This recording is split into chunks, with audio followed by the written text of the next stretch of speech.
Hello everyone and welcome to the channel. In today's video I want to continue the series on survival and preparedness. Today let's discuss a home disaster kit. It is far more likely that you will be at home should a natural or man-made disaster occur. It is a great idea to have a basic disaster kit that you have put together with some of the items that you might need. Before you start building your kit, you need to sit down and think about what is the most likely scenario that could occur where you live, and then design your kit around that. For example, the most likely thing to occur where I live is a power outage due to either a winter storm or spring or summer thunderstorms. So my kit is based around the power being out for more than a few hours. By being prepared for the most likely event to occur, you will also be better prepared for any other disaster that may happen. After you have made the list of items that you need, I would then do an inventory of the items that you already have before you run out and buy a bunch of stuff that you already have. You can store your kit in a large tote or whatever works best for you and place it in a location where it can be accessed quickly and easily should the need ever arise. The most important item you need to have to go with your kit is shelf-stable food and a supply of water. FEMA and most disaster agencies recommend that you have a 2-week supply of food along with a gallon of water per person per day. The food you store should be food that you and your family eat on a regular basis, because it is the wrong time to introduce new foods that you do not eat on a regular basis, as you and your family will already be under a lot of stress, and there is a comfort in having foods that you're familiar with. We maintain a well-stocked pantry consisting of canned foods, pasta, and other shelf-stable items that we rotate through our kitchen on a regular basis so that it's fresh as possible and does not go to waste. Far too many people stock up on items they do not eat regularly, or they fail to rotate it out on a regular basis, and it ends up going to waste. Also, do not forget your pets, and be sure to include them in your emergency pantry. What has worked best for us is the 7 meal plan. I make a table with breakfast, lunch, and dinner across the top. And then down the side I write out the 7 days of the week. I then fill out the table and we have a list of meals for an entire week. Then you just double that and we have our meals planned out for 2 weeks. We then store all the items necessary to prepare each of those meals. For example, on Monday, breakfast may be oatmeal, lunch may be vegetable soup, and dinner may be roast beef with gravy, rice, and a vegetable. All of these items are shelf-stable and can be purchased in jars, cans, or packages that do not require a refrigerator or freezer. You can easily adjust this to the size of your family. For water, we keep several cases of bottled water for convenience, along with a variety of powdered drink mixes to add some flavors so that we are not just drinking plain water all the time. In addition to this, we also keep several of the 7-gallon water containers filled that people use to go camping. They have a spigot that can be used for hand washing, and they can be stacked on each other to save space. Another important thing about food: if the power is out, the food in your refrigerator will start to spoil in as little as 3 to 4 hours. Now, your freezer is going to take probably 24 hours or a little bit longer. So if you're in a true survival situation, eat the food in your refrigerator first before it spoils. Then start on your freezer, and you've extended your 2-week supply further. We also keep a lot of canning supplies on hand so that we can can the food that's in our freezers if we see that we're going to lose it. And I have a propane stove that I can use to run my canners in. That would be the last resort, and we would probably try to eat the majority of it and save us from having to get into our emergency pantry. Now that we've talked about food and water, let's take a look at my kit, see what is inside, and discuss why I have included those items. Okay, everybody, I hope you can see this good, but we'll start going through this kit and what we have in here, and I'll kind of explain why I've got what I do. Of course, a roll of toilet paper is kind of obvious. I have a large fixed blade knife with a survival whistle tied to it so I know where the whistle's at. I have a copy of the Bible and a couple of packs of cards for card games for a little bit of entertainment. I would highly recommend that if you have small children that you include something in your disaster kit, or make them their own little disaster kit that you store with this that includes games, books, puzzles, and things to keep them entertained. pair of heavy-duty work gloves, a bunch of the heavy-duty contractor-grade trash bags, a large package of the oversized hand warmers, Sawyer mini water filter. Never know where we're going to be getting our water from. Once our supply of water runs out, we need to have a way to filter that water to make it safe to drink. I have 2 ponchos. I have one of the emergency blankets, the heavy-duty tarp type, along with stakes and cordage, just in case we do have to build some type of temporary shelter.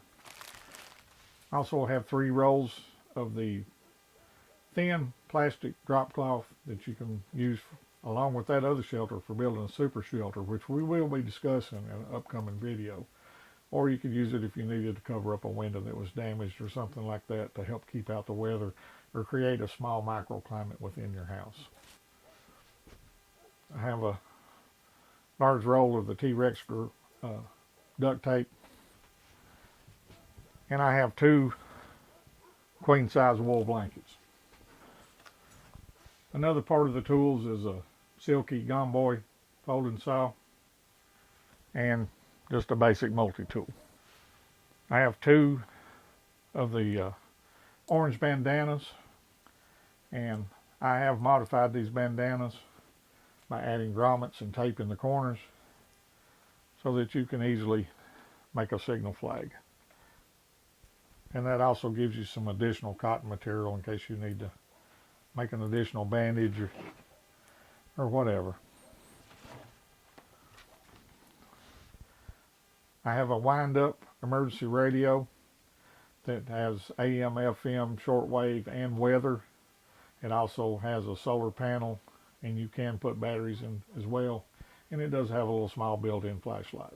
And as a backup to that, I have an additional small radio that has a crank and a solar panel that is also AM, FM, shortwave, and weather. And I've also included 2 of the SOL emergency blankets. In this small pouch here, I have 2 of the battery banks along with the cords that fit my cell phone so that I have a means to recharge my cell phone if I don't have access to any power at the moment. I have 2 of these little pop-up LED lanterns. They're very handy, easy on batteries, and they do put out a decent amount of light. I also have a package of 2 headlamps that are white light and red light, an additional headlamp, a couple of small LED type pin lights, and a couple of little small just LED flashlights. I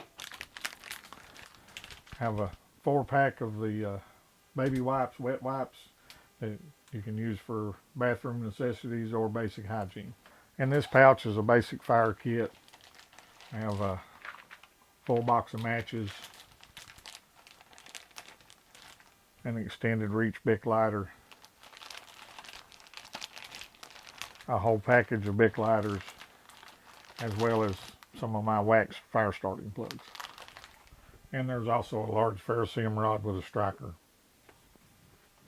I have a basic first aid kit with some medications, as well as a complete trauma kit, stop the bleed kit with tourniquets and all the other items necessary to treat a severe bleeding injury.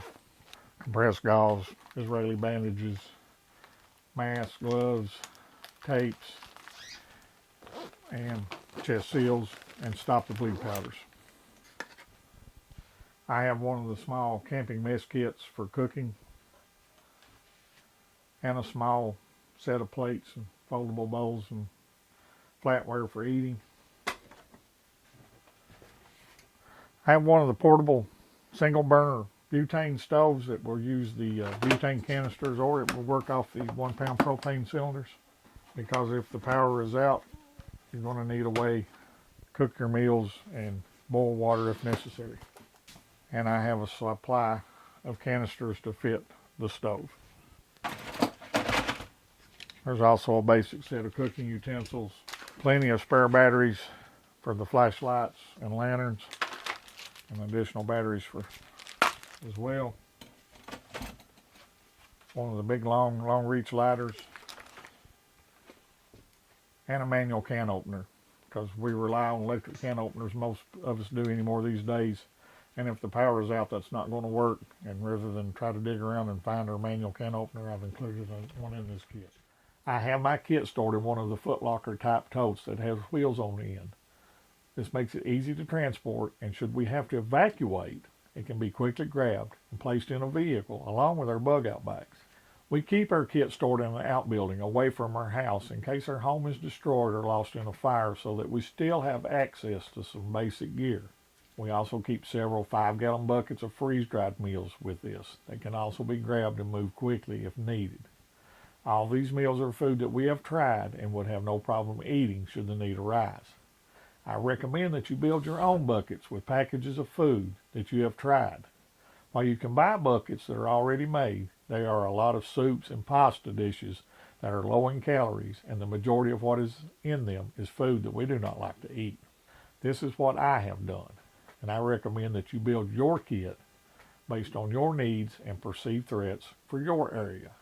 What works for me may not work for you, and what you do is based on your own plan. Leave me a comment below on what you would add, take away, and do differently. We can all learn from each other. If you found this video helpful, please hit that like button, share it with others that may find it helpful as well, and if you've not subscribed, please consider doing so, as there will be a lot more videos on this subject coming up in the future. In the next video, we will discuss your survival kit that you can take with you in your vehicle or carry with you when you're out enjoying God's beautiful creation. Thank you for watching, and remember, prepare today for what may happen tomorrow, and I will see you on the next video.